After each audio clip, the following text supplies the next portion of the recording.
Le temple s'est ouvert aux Nyonnais.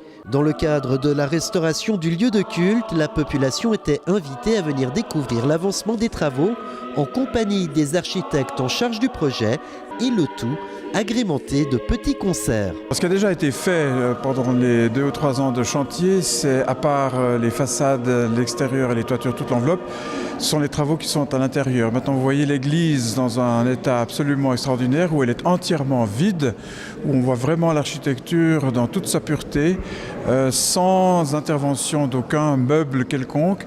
Et ça vous donne une bonne idée, une bonne image de la lumière, de l'organisation architecturale de cette église. Des travaux qui vont se poursuivre par la restauration des intérieurs. Les dalles de pierre de Molière vont être redisposées et les peintures murales, notamment celles représentant la Pentecôte et qui datent de la fin du XIIIe siècle, seront nettoyées et restaurées. On va travailler aussi sur le nettoyage des vitraux intérieurs. À l'extérieur, ça a déjà été fait. Et puis on travaillera sur les 3 vitraux supérieurs sud qui, eux, seront dans une situation mobile qui permettra de varier la lumière naturelle en ouvrant ou fermant ces vitraux comme des volets. La fin de cette restauration est prévue pour 2016.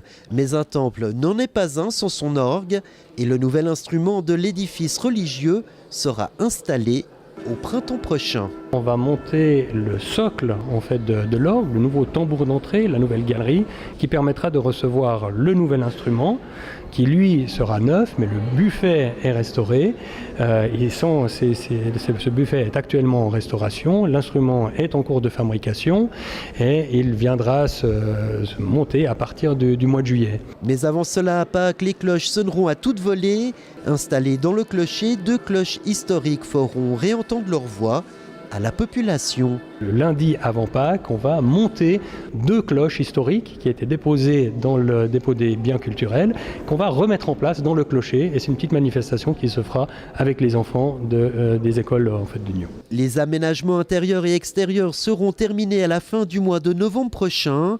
Quant à l'inauguration officielle du temple restauré, elle aura lieu le premier dimanche de l'Avent 2016.